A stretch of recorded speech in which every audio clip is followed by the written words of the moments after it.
اور دوپٹہ سلیقے سے اوڑھنے لگی۔ کیوں رہنے دیتی؟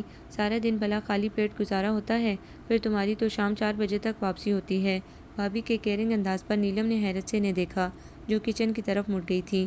سچی بات تھی کہ اسے ان کا یہ انداز اچھا لگا تھا۔ اس دن وہ انسٹیٹیوٹ سے جلد واپس آ گئی تھی۔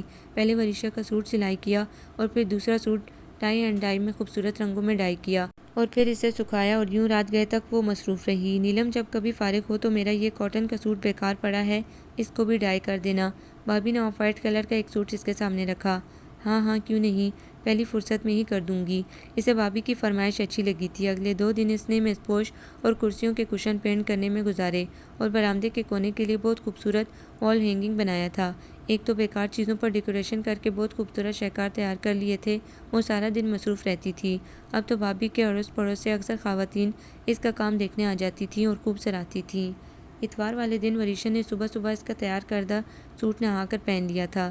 شازیہ باجی جو سب سے پہلے پہنچی تھی، ان کی تو آنکھیں پھٹی کی پھٹی رہ گئیں وریشا کو دیکھ کر۔ نیلم تمہیں میری ایمن یاد نہ آئی؟ ان کے طنزی انداز پر وہ ہنس پڑی۔ ارے باجی، ابھی تو بہت دن آپ کے سر پر سوار ہوں، اسے بھی بنا دوں گی۔ اور یہ والا تخت پوش تم نے زیادہ خوبصورت بنایا ہے۔ ان کے چہرے سے حسد چھلک رہا تھا۔ وریشا نے خوفزدہ نظروں سے چائے بناتی ماں کو اور پھر نیلم کو دیکھا۔ یہ تو میری دوست ندا نے ذکیہ بھابھی کو گفٹ کیا ہے اور بڑے اصرار سے یہاں بچھا کر گئی تھی۔ نیلم نے بڑی صفائی سے جھوٹ بولا تھا۔ موٹر سائیکل دھوتے عاشر نے غور سے اسے دیکھا، جو بڑی عمدگی سے جھوٹ بول رہی تھی۔ وہ آج صبح سے وارث بھائی کی بائک کے پیچھے پڑا ہوا تھا، اور پھر فوزیہ باجی اور نازیہ باجی کو اکٹھے آتے دیکھ کر اس نے حیرت سے سوچا کہ تینوں بہنیں کیسے باقاعدگی سے اپنے گھروں سے ٹائم نکال لیتی ہیں۔ نازیہ باجی نے اپنے 6 ماہ کے بیٹے کو اٹھاتے ہوئے ادھر ادھر دیکھا اور طنزیہ لہجے میں بولی، شکر ہے کہ ہمارے بھائی کے گھر میں بھی کوئی سلیقہ نظر آیا۔ یہ ڈیکوریشن پیس کیا نیلم نے بنائے ہیں؟ شازیہ باجی ٹھٹھا لگا کر ہنسی۔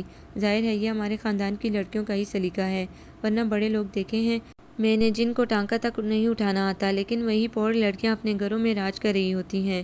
یہ تو ہمارے خاندان کی ہی سلیقہ مند مائیں تھیں، جنہوں نے اپنی بچیوں کو ہر ہنر میں طاق کر رکھا ہے۔ شازیہ باجی کے استہزائیہ لہجے کو نیلم نے بڑی ناگواری سے سنا، لیکن خاموش رہی۔ ادھر آؤ وریشا، تم تو بہت چمک رہی ہو، کتنا خوبصورت سوٹ ہے، کافی مہنگا لگ رہا ہے۔ فوزیہ باجی کو اپنے بچوں سے فرصت ملی تو ادھر ادھر چہکتی وریشا کو غور سے دیکھا۔ نیلم نے بنا کر دیا ہے۔ شازیہ باجی نے منہ بنا کر اطلاع دی، جی اس دن آپ ہماری وریشا گڑیا کا سوٹ لے گئی تھی، اس لیے گھر میں کپڑا پڑا تھا، میں نے کہا کہ وریشا کا سوٹ پینٹ کر دیتے ہیں۔ اس نے ہلکے پھلکے انداز میں جتایا تو شازیہ باجی خاصی ناگواری سے بولی، بس وہ تو بچی ضد کر گئی، ورنہ ایمن کو تو میں ہر ماہ 2-4 نئے سوٹ ضرور بنا کر دیتی ہوں، اور وہ سوٹ تو خاصا ہلکا تھا، ایک دفعہ دھویا تو اس کا تو بے تحاشا رنگ اترا، وہ تو بیکار سوٹ تھا، میں نے کام والی مائی کی بچی کو دے دیا۔ بہرحال جیسا بھی تھا ہماری گڑیا کا، اب آپ کی طرف ہمارا ایک سوٹ ڈیو ہو گیا ہے۔ نیلم کے بظاہر ہنستے مسکراتے لہجے پر شازیہ باجی گڑبڑا گئی۔ ہاں ہاں کیوں نہیں، انہوں نے پھیکے لہجے میں جواب دیا۔ وہی ہمارے بچوں کو بھی کچھ بنا دیں، یا پھر نیلم خالہ صرف وارث بھائی کے بچوں کے لیے ہیں؟ فوزیہ باجی کے طنزیہ لہجے پر اس نے بے اختیار سوچا کہ تینوں بہنیں طنز کرنے میں ماسٹر تھیں، اور یہ فیصلہ کرنا مشکل تھا کہ کون زیادہ یا کم ہے۔ بھئی آپ نیلم خالہ کو انوائٹ تو کریں، ایک اتوار کا دن تو ہوتا ہے چھٹی کا، اس دن آپ سب یہاں ہوتے ہیں، ہم کب آئیں؟ موٹر سائیکل دھوتے عاشر کے چہرے پر بے ساختہ مسکراہٹ دوڑی۔ نیلم کے خوشگوار و بظاہر ہلکے پھلکے لہجے پر محترمہ بھی کسی سے کم نہیں، اس نے دل ہی دل میں سوچا۔ ہاں ہاں ضرور آنا، تم نے کبھی کہا ہی نہیں۔ فوزیہ باجی بوکھلا کر اپنے چھوٹے بیٹے کو تھپڑ رسید کر چکی تھیں، جو جھاڑو کا تنکا لے کر ماں کے کانوں میں گھسا رہا تھا۔ بس بھابھی، ڈن ہو گیا، اگلے اتوار کو ہم سب لوگ فوزیہ باجی کی طرف سارا دن گزاریں گے، اس سے اگلا اتوار شازیہ باجی کے اور اس سے اگلا اتوار نازیہ باجی کے گھر۔ اس طرح ملنے جلنے سے محبت بڑھتی ہے۔ مجھے تو رات کو وریشا کہہ رہی تھی کہ شازیہ پھوپھو کے گھر جانے کو دل کرتا ہے، پچھلی عید پر گئے تھے۔ کیسا لگا میرا پروگرام وارث بھائی؟ نیلم نے کسی حساب کتاب میں مصروف وارث بھائی کو بھی درمیان میں گھسیٹا، جبکہ بھابھی ہکا بکا انداز میں تینوں نندوں کے کھلے منہ دیکھ رہی تھی۔ ہاں ہاں کیوں نہیں، مجھے ایک دن پہلے بتا دینا، میں اپنے دوست کی سوزوکی لے آؤں گا۔ وارث بھائی نے بھی فوراً تائید کی تو شازیہ باجی گھبرا کر بولی، اگلے سے اگلے ہفتے تو مجھے اپنی ساس کا چیک اپ کروانے میو ہاسپٹل جانا ہے۔ نیلم نے ہاتھ جھاڑتے ہوئے سادگی سے کہا، ہم ان سے اگلے ہفتے آ جائیں گے اور نازیہ باجی کے گھر کا پروگرام مزید آگے کر دیں گے۔ کوئی ٹینشن لینے کی ضرورت ہی نہیں۔ کچن میں کھڑی ذکیہ بھابی نے اپنے چہرے پر آنے والی مسکراہٹ کا گلا بڑی بے ساختگی سے گھونٹا تھا اور تھوڑا سا مڑ کر چاولوں کو دم پر رکھنے لگیں۔ شامی کباب کھانے کو دل کر رہا تھا۔ ذکیہ قیمہ نہیں پڑا فریج میں۔ شازیہ باجی کا موڈ خاصا آف ہو چکا تھا، لیکن فرمائش کرنا وہ نہیں بھولی تھی۔ ذکیہ بھابی کو اتنی گرمی میں یہ فرمائش خاصی ناگوار لگی تھی۔ وہ قیمہ تو میں نے کل کے لیے رکھا ہے۔ کل انسٹیٹیوٹ میں 1 ڈش پارٹی ہے نا، اور میں نے قیمہ بھرے کریلے بنا کر لے جانے ہیں۔ نیلم کی اطلاع پر ذکیہ بھابی نے حیرت سے اسے دیکھا کہ اس نے پہلے تو ذکر نہیں کیا تھا۔ اچھا، شازیہ باجی مایوس لہجے میں بولی۔ باجی آپ آج مزیدار دال چاول کھائیں اور شامی کباب ہم اگلے اتوار کو فوزیہ باجی کے گھر کھائیں گے۔ امی بتاتی تھیں تائی امی مرحومہ کے ہاتھ میں بڑا ذائقہ تھا، اور آپ تو ان کی بیٹیاں ہیں، یقیناً ان کا پرتو ہوں گی۔ جس دن ہم آپ کے گھر آئیں گے میں تو آپ کے ہاتھ کا بنا حلیم کھاؤں گی۔ نیلم کی فرمائش پر شازیہ باجی کے چہرے کا رنگ اڑا تھا۔ اس سے زیادہ دیکھنا عاشر کے بس میں نہیں تھا۔ وہ بمشکل اپنی ہنسی روکتا ہوا اوپر چلا گیا۔ کھانا کھانے کے بعد وریشہ اپنی ماں کے ساتھ چٹائی سے برتن اٹھانے لگی تو نیلم نے فوراً اس سے 2 سال بڑی ایمن کو پکارا، جو شیشے کے سامنے کھڑی تیسری دفعہ بال بنا رہی تھی۔ ایمن بیٹا، شاباشی، وریشہ کے ساتھ کچن میں برتن دھلواؤ، اور لائبہ آپ یہ سارا گند ڈسٹ بن میں ڈال کر آؤ، اور چائے تو آج ہم سب نازیہ باجی کے ہاتھ کی پئیں گے۔ کیوں وارث بھائی؟ ہاں ہاں، کیوں نہیں، وہ کسی دھیان میں بولے، اور کسل مندی سے لیٹی نازیہ کو بڑے بھائی کے سامنے انکار کرنا مناسب نہیں لگا۔ وہ بمشکل اٹھی۔ اس کے چہرے کے تاثرات خاصے بیزار کن تھے۔ ذکیہ بھابی آپ نماز پڑھ لیں، ہر اتوار کو آپ کی نمازیں رہ جاتی ہیں۔ نیلم نے کندھے سے پکڑ کر انہیں باہر نکالا، جو پسینے میں بھیگی ہوئی تھی۔ شاباش، پہلے نہا کر کپڑے تبدیل کریں اور پھر نماز پڑھیں۔ لیکن انہوں نے ناگوار زاویے بناتی نازیہ کو دیکھ کر کچھ کہنا چاہا، لیکن نیلم نے ان کی بات کاٹ دی۔ فٹافٹ نکلیں، صبح سے آپ کچن میں گھسی ہوئی ہیں، جو اچھا خاصا دوپہر میں تندور بنا ہوتا ہے۔ اگلے لمحے وہ انہیں واش روم میں دھکیل چکی تھی۔ پانی سر پہ ڈالتے ہی انہیں کچھ طمانینت کا احساس ہوا تو دل ہی دل میں انہوں نے نیلم کو کئی دعائیں دیں۔ اس شام تینوں بہنیں مقررہ وقت سے پہلے ہی اپنے اپنے گھروں کو روانہ ہو گئی تھیں۔ رات کو کافی فراغت تھی۔ بجلی جانے پر وہ بھابی کے ساتھ چھت پر چلی آئی، جہاں 2 کمرے اور واش روم کے علاوہ صحن تھا۔ ارد گرد کی چھتیں ملی ہوئی تھیں اور منڈیر پر سے جھانکنے پر ہر طرف چھتوں پر رونقیں دکھائی دے رہی تھی۔ بھابی نے 2 چارپائیاں صحن میں بچھا دی تھی، ٹھنڈی ہوا چل رہی تھی۔ وہ بھابی کے ساتھ کچھ دیر تک واک کرتی رہی اور پھر چارپائی پر بیٹھ گئی۔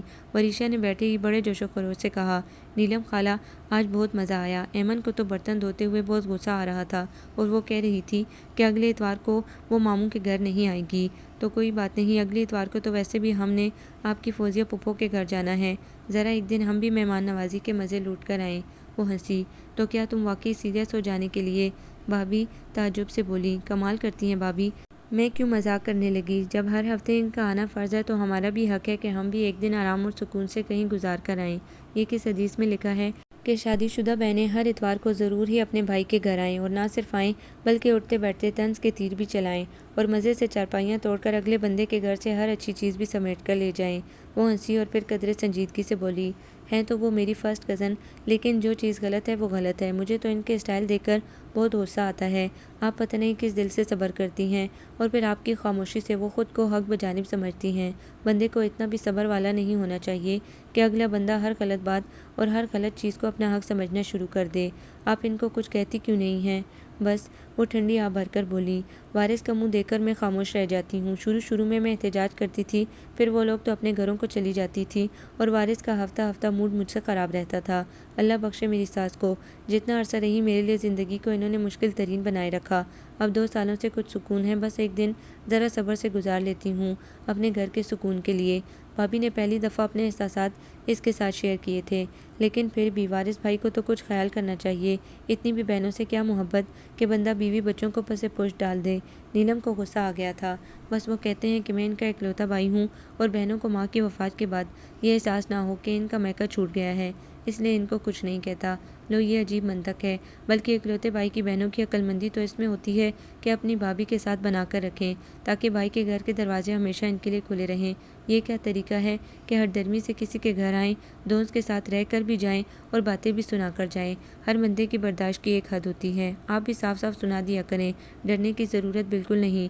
ماشاءاللہ 2 بیٹیوں کی ماں ہیں آپ، اور پھر آپ کے بچے بھی اس ذاتی کو نہ صرف محسوس کرتے ہیں لیکن احتجاج بھی کرتے ہیں۔ نیلم کو حقیقتاً آج غصہ آ رہا تھا۔ جس دن مجھے جوش چڑھا میں نے وارث بھائی کو بھی ٹھیک ٹھاک سنا دینی ہے۔ نیلم کے عزائم سن کر بھابھی کے لبوں پر ہلکی سی مسکراہٹ ابھری۔ ابھی تو تم اپنی کزنز کے لیے سوٹ پینٹ کرو، پھر کچھ اور کرنا۔ بھابھی کے چھیڑنے پر وہ جھیم کر بولی، میں ذکیہ وارث نہیں ہوں جو ان کے ہر حکم پر سر جھکا دے۔ میری ماں نے نہ تو ساری زندگی خود کسی کے ساتھ زیادتی کی ہے اور نہ ہمیں یہ سبق سکھائے ہیں جیسے تائی اماں اپنی بیٹیوں کو سکھا کر گئی ہیں، ورنہ میری بھی ممانی ہیں اور اکلوتے ماموں ہیں۔ یقین کریں ماموں سے زیادہ ممانی ہمارا خیال رکھتی ہیں اور ہم بھی اپنے ماموں کے گھر جا کر سارا وقت ممانی کے ارد گرد گھومتے ہیں۔ میری امی کے ساتھ ان کی بہت دوستی ہے، کبھی ہم نے اپنی امی کے منہ سے اپنی بھابھی کے خلاف ایک لفظ بھی نہیں سنا۔ یہ ڈرامے تو میں نے یہاں آ کر دیکھے ہیں کہ بھابھی کے ہاتھ کا پکا کھاتے بھی جاؤ اور اس کے خلاف چغلیاں بھی کرتے جاؤ۔ عجیب انداز ہیں ان کے، وہ قدرے طنزیہ انداز میں کہہ رہی تھی۔ میں کیا کہہ سکتی ہوں، تمہاری کزنز ہیں۔ بھابھی کا موڈ خاصا خوشگوار ہو چکا تھا۔ میں کل ہی اخبار میں اعلان لا تعلقی چھپواتی ہوں۔ نیلم نے ان کا ہلکا موڈ دیکھ کر خود کو ریلیکس کیا۔ ویسے ان کی بھابھی تمہاری جیسی کوئی جیدار لڑکی ہونی چاہیے تھی، بھابھی بے تکلفی سے بولی تو نیلم کے لبوں پر مسکراہٹ نمودار ہوئی۔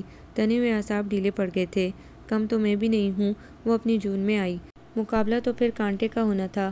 نیلم نے ہلکا سا کہکا لگایا۔ ویسے بھابھی میں دانستہ کسی کے ساتھ زیادتی کرتی نہیں اور جو کر دے تو پھر چپ نہیں رہتی۔ اگر مجھے اپنے فرائض کا پتہ ہے اور ان میں ڈنڈی نہیں مارتی تو اپنے حقوق کے سلسلے میں بھی کوئی کمپرومائز نہیں کرتی۔ ہاں اس کا اندازہ تو مجھے ہو گیا ہے۔ بھابھی نے رشک بھری نظروں سے اسے دیکھا۔ آپ کو پتہ ہے کہ والدین کی تعلیم و تربیت بہت زیادہ بچے کی شخصیت پر اثر انداز ہوتی ہے۔ وارث بھائی کے اور میرے دادا دادی ساری زندگی ہمارے گھر میں رہے ہیں۔ میری امی نے کبھی اف تک نہیں کی۔ تائی اماں ان کو ایک لمحے کو بھی سنبھالنے کی روادار نہیں تھی۔ دادی اماں اپنی زندگی کے آخری ایام میں بہت بیمار رہی تھیں اور میرا بھائی ہارون امی سے کہا کرتا تھا کہ آپ نے جتنی اپنی ساس کی خدمت کی ہے اللہ آپ کو بہو بھی بہت اچھی دے گا۔ اچھا کہیں بات چیت طے ہے تمہارے بھائی کی؟ بھابھی نے دلچسپی سے پوچھا۔ وہ بے ساختہ ہنسی۔ ابھی تو ایف ایس سی کر رہا ہے لیکن امی کا ارادہ ماموں کی سب سے چھوٹی بیٹی کو لانے کا ہے۔ وہ ابھی فرسٹ ایئر کی اسٹوڈنٹ ہے، بہت کیوٹ اور بہت حساس سی ہے، جبکہ میری چھوٹی سسٹر انم کی انگیجمنٹ خالہ کے ہاں طے ہے۔ میرے ہونے والے بہنوئی سی اے کر رہے ہیں۔ اور تمہاری؟ بھابھی نے بے ساختہ پوچھا۔ میری؟ وہ ہنسی۔ وہی میرے سائز کے خاندان کے سب پیر شادی شدہ ہیں۔ اس لیے تاحال تلاش جاری ہے، اس نے مذاق اڑانے کے اسٹائل میں کہا۔ اللہ تمہاری قسمت بہت اچھی کرے گا، جو لوگ دوسروں کے لیے اچھا سوچتے ہیں اللہ ان کے ساتھ بہت اچھا کرتا ہے۔ بھابھی نے خلوص دل سے دعا دی تو وہ مسکرا دی۔ اگلے ویکینڈ سے 2 دن پہلے اس نے ندا کے ساتھ میاں چنو جانے کا پروگرام بنا لیا۔ مہینہ ہونے کو تھا اور امی کو دیکھے ہوئے اسے لگتا تھا کہ 1 سال ہو گیا ہو۔ درمیان میں چھٹی لے کر وہ دونوں آئی تو صرف 1 دن کے لیے تھی، لیکن نیلم مچل گئی اور ندا کے اصرار کے باوجود 2 دن مزید رہ گئی اور جب پورے 3 دن کے بعد وہ واپس لوٹی تو وارث بھائی کے تینوں بچے اس سے لپٹ گئے تھے۔ تخت پر کریلے چھیلتی بھابھی نے مسکرا کر یہ منظر دیکھا تھا۔ اس دفعہ تو عاشر نے بھی بڑے خوشگوار موڈ میں اس کا حال احوال پوچھا تھا اور یہ بات نیلم کو ہضم نہیں ہو رہی تھی۔ وارث بھائی کہاں ہیں؟ اس نے کمرے میں جھانکتے ہوئے پوچھا۔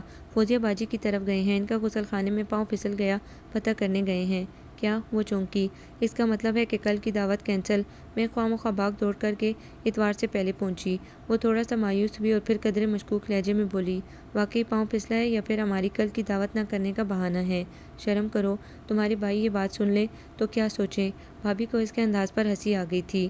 لیں سوچنا کیا ہے، مجھے تو یہ ٹھیک ٹھاک ڈرامہ لگ رہا ہے اور اس کی رائٹر شازیہ محمود لکھ رہی ہیں، لیکن خیر کم تو ہم بھی نہیں ہیں۔ کل عیادت کرنے کے بہانے چلیں گے، فوزیہ باجی کے ہاتھ کا نہ صحیح، ان کے میاں کے پیسوں سے ہوٹل کا کھانا ہی صحیح۔ وہ اپنا بیگ کھولتے ہوئے شگفتہ لہجے میں اپنا منصوبہ بیان کر گئی۔ مجھے لگتا ہے کہ تم اپنی کزن سے پٹو گی۔ بھابھی نے جملہ پھینکا۔ جناب ہم ڈرنے والوں میں سے نہیں ہیں۔ نیلم کا انداز ہلکا پھلکا اور شریر سا تھا۔ وہ اپنا بیگ کھول کر 2 سوٹ نکال چکی تھی، ایک گل احمد لون کا اور دوسرا بریزے چکن کا تھا۔ بھابھی کو ایک نظر دیکھتے ہی ان کی قیمت کا اندازہ ہو گیا تھا۔ بھابھی امی نے آپ کے لیے بھجوائے ہیں اور سختی سے کہا ہے کہ زیادہ چو چرا کریں تو مجھ سے فون پر بات کروا دینا، آخر کو ان کی چچی ساس ہوں۔ اس کے حتمی لہجے پر وہ ایک لمحے کو خاموش رہ گئیں، پھر مسکرا کر دوپٹے سے اپنے ہاتھ صاف کرنے لگیں۔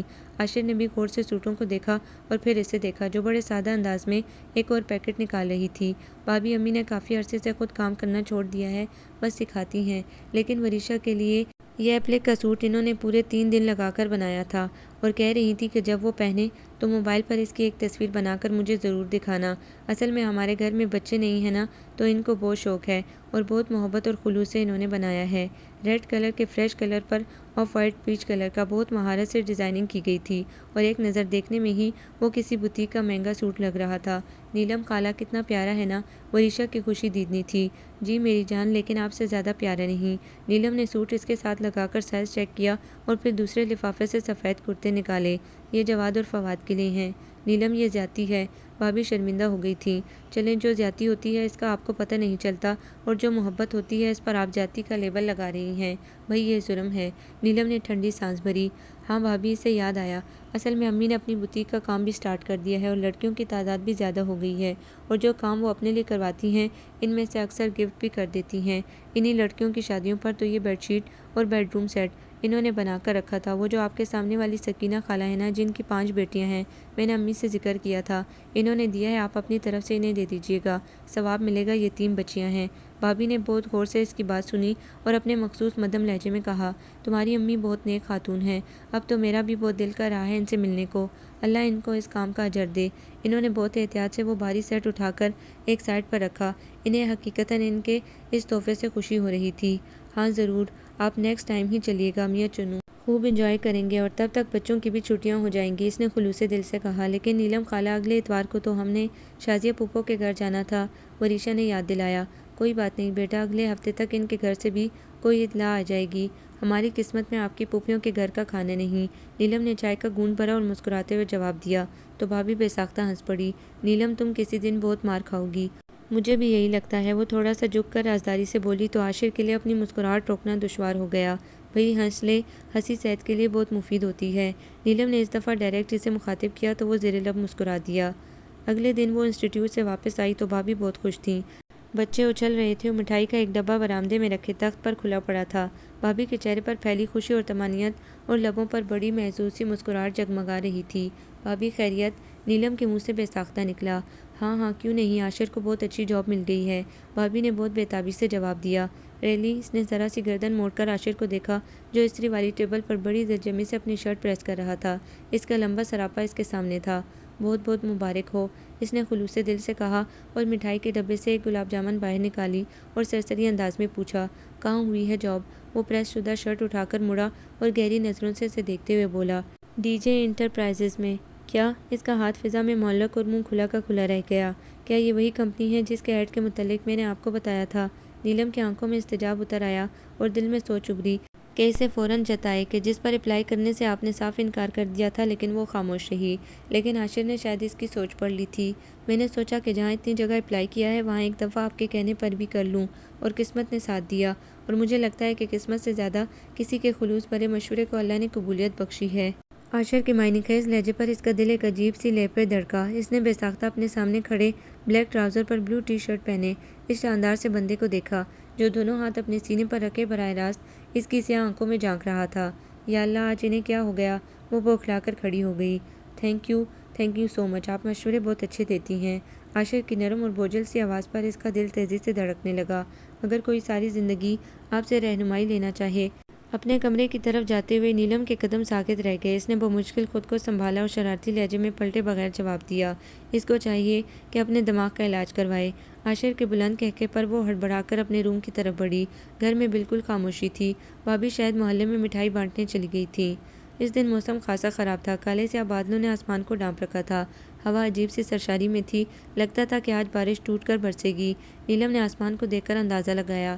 نیوی بلو پینٹ پر رائل بلو شرٹ اور ہم رنگ ٹائی باندھے عاشر کی تیاریاں عروج پر تھیں۔ آج اس کا آفس کا پہلا دن تھا۔ تمہارا کزن اگر ماڈلنگ میں آ جائے تو تہلکہ مچا دے۔ ندا کا کہا جملہ اس کے کانوں میں گونجا تو اس نے غور سے اسے دیکھا جو اس کے بالکل قریب کھڑا تھا۔ ایک بڑی دلفریب خوشبو نے نیلم کو اپنے حصار میں لیا۔ لگتا ہے پوری بوتل ہی موصوف نے انڈیل لی ہے۔ چائے کا آخری گھونٹ پیتے ہوئے نیلم نے بے ساختہ سوچا۔ وہ اب واش بیسن کے شیشے کے آگے کھڑا اپنی ٹائی ٹھیک کر رہا تھا۔ عاشر، آج موسم خراب ہے، جاتے ہوئے اپنی موٹر سائیکل پر نیلم کو بھی ساتھ لے جانا، تمہارے آفس کے راستے میں ہی اس کا انسٹی ٹیوٹ آئے گا نا؟ وارث بھائی کے فکرمند لہجے پر اس نے اس بات میں سر ہلایا تھا۔ نیلم، ناشتہ ڈھنگ سے کرو، تم کل بھی 2-4 نوالے لے کر اٹھ گئی تھی۔ بھابھی کے محبت بھرے لہجے پر وارث بھائی نے چونک کر اپنی مسز کو دیکھا، جن کے لہجے میں اس کے لیے خاصی محبت اور چاہت تھی۔ مطمئن ہو کر وہ اپنا ناشتہ کرنے لگے۔ اس نے بہت مضبوطی سے اپنا بیگ گود میں رکھا ہوا تھا۔ ٹھنڈی ہوا نے مین روڈ پر آتے اس کا استقبال کیا تھا۔ اپنا دوپٹہ سنبھال کر بیٹھنا۔ عاشر نے بائک اسٹارٹ کرتے ہوئے اسے نصیحت کی، لیکن لگا تھا کہ آج ہوائیں مائل بشرارت تھیں۔ موسم کی مستیوں میں اضافہ ہو گیا تھا۔ نیلم نے اس کے پیچھے بیٹھے ایک طویل سانس کھینچ کر اپنا دانی آنچل سنبھالا تھا۔ آپ کا کتنا کورس باقی رہ گیا ہے؟ اس نے اچانک پوچھا تھا۔ تھا تو 3 ماہ کا، لیکن جو چیزیں وہ اب سکھا رہی ہیں وہ مجھے پہلے سے آتی ہیں، اس لیے ہو سکتا ہے کہ اس ماہ کے اینڈ تک میں واپس میاں چنوں چلی جاؤں۔ اس نے سنجیدگی سے جواب دیا۔ اور اگر کوئی آپ کو ہمیشہ کے لیے لاہور میں رکھنا چاہے پھر؟ وہ شوخی سے بولا۔ کیا مطلب؟ نیلم کا دل دھڑکا۔ اس نے سنسان روڈ پر بائک ایک دم روک دی تھی۔ نیلم ایک جھٹکے سے اتر کر درختوں کے نیچے کھڑی ہو گئی۔ وہ کئی منٹ تک گہری پرشوق نظروں سے اسے دیکھتا رہا، پھر شرارت آمیز تبسم سے بولا، اصل میں ہم دونوں بہن بھائی خاصے بیوقوف اور کم ہمت ہیں۔ میں چاہتا ہوں کہ ایک تیسرا بندہ خاصا بہادر اور عقل مندانہ مشورہ دینے والا ہو، اسے ہم اپنے گروپ میں شامل کر لیں، ورنہ وارث بھائی کی 3 بھاری بھرکم بہنوں کا مقابلہ کرنا ہم دونوں کے بس کی بات نہیں۔ آپ مذاق اڑا رہے ہیں میرا؟ نیلم نے شکوہ کنہ نظروں سے اسے دیکھا۔ نہ بابا نہ، میری یہ مجال۔ اس نے شوخی سے دونوں ہاتھ کانوں کو لگائے۔ میں نے خود اپنی گناہگار سماعتوں سے اس رات جب بجلی گئی ہوئی تھی آپ کو بڑے بہادرانہ مشورے ذکیہ باجی کو دیتے ہوئے سنا تھا۔ پھر اٹھتے بیٹھتے آپ کے مختلف ارشادات بھی سننے کو ملتے تھے، اور میں دل ہی دل میں آپ کو خوب داد دیتا اور سراہتا تھا۔ ہاں، اور آدھی رات کو اپنی بہن کو کچن کے دروازے پر کھڑے ہو کر میرے خلاف بھی بھڑکاتے تھے۔ نیلم کے منہ سے بے اختیار شکوہ نکلا تو ایک لمحے کو وہ چونکا اور اگلے ہی لمحے قہقہ لگا کر ہنسا۔ اچھا، تو چوری چوری دوسروں کی باتیں سننے کی بھی آپ کو عادت ہے؟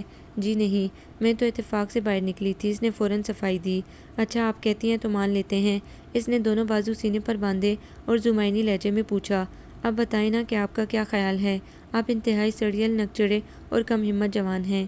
نیلم نے سنبھل کر کہا، جہاں تک بات سڑیل اور نکچڑے ہونے کی ہے وہ تو میں مان لیتا ہوں کہ میرے حالات کی پیداوار تھے، اور کم ہمت میں ہرگز نہیں ہوں۔ بس امی کی اچانک ڈیتھ اور بے روزگاری کی وجہ سے میں خاصا ڈسٹرب تھا، تو مجھے وارث بھائی یہاں لے آئے۔ وارث بھائی فطرتاً خود بہت اچھے ہیں، لیکن بہنوں کی سازشوں کا مقابلہ نہیں کر سکتے تھے۔ میں ہرگز ان کے گھر نہ رہتا اگر مجھے ذکیہ باجی کا خیال نہ ہوتا۔ ان کے بے پناہ اصرار کی وجہ سے میں خاموش رہتا ہوں، کہیں میرے منہ سے نکلے الفاظ میری بہن کی زندگی کو ڈسٹرب نہ کر دیں، اس لیے آپ مجھے کم ہمت کا طعنہ مت دیں۔ آپ مجھے پہلی نظر میں اچھی لگی تھی، اور ایسی ہی لائف پارٹنر کا خاکہ میرے ذہن میں تھا۔ میں نے سوچا تھا کہ جس دن مجھے جاب ملی اسی دن آپ کو پرپوز کر دوں گا۔ اس سے پہلے میں کس بلبوتے پر آپ کی خواہش کرتا، اس لیے خاموش رہتا تھا۔ موسم میں ایک دم تبدیلی آئی تھی۔ ہلکی ہلکی بوندا باندی نے موسم خاصا دل فریب کر دیا تھا۔ نیلم نے نظریں اٹھا کر اسے دیکھا جو بڑے والہانہ انداز سے اسے تک رہا تھا۔ وہ مزید گویا ہوا، دیکھیں، میں کوئی دعویٰ تو نہیں کرتا، لیکن میں پوری کوشش کروں گا کہ آپ کو خوش رکھوں، اور ایک پازیٹیو پوائنٹ یہ بھی ہے کہ میری صرف ایک بہن ہے۔ کیا پتہ اگر کہیں اور آپ کی شادی ہو تو وہاں کتنی نندیں ہوں، اور خدا نخواستہ انہیں بھی وارث بھائی کی بہنوں کی طرح ہر اتوار کو آنے کی عادت ہو تو پھر؟ فضول مت بولیں۔ نیلم کو بے اختیار ہنسی آ گئی۔ اور میں نے تو ذکیہ باجی سے پہلے ہی کہہ دیا ہے کہ ہر اتوار کو آنے کی ضرورت نہیں، ہم خود آ جایا کریں گے۔ جی نہیں، وہ چلائی، مجھے ہرگز شوق نہیں ہے کہ ہر اتوار کو کسی کو جا کر تنگ کروں، آپ اکیلے ہی جایا کرنا۔ اس کا مطلب ہے کہ آپ گھر بیٹھ کر میرا انتظار کیا کریں گی۔ عاشر نے فوراً بات کاٹی۔ جی، نیلم کے منہ سے بے ساختہ نکلا، اور اگلے ہی لمحے اس نے زبان دانتوں تلے داب لی۔ وہ بری طرح جھیم گئی۔ عاشر نے اس کے منموہنے روپ کو غور سے دیکھا اور بلند آواز میں قہقہ لگایا۔ وہ ایک دم ہلکا پھلکا ہو گیا تھا۔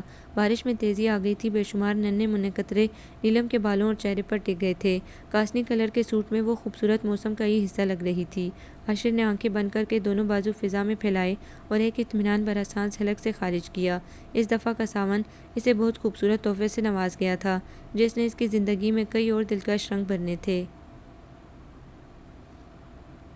آپ کو یہ ناول کیسا لگا؟ کمنٹس میں اپنی رائے ضرور دیں۔ ہمارے چینل کو لائک کریں، سبسکرائب کریں، شیئر کریں۔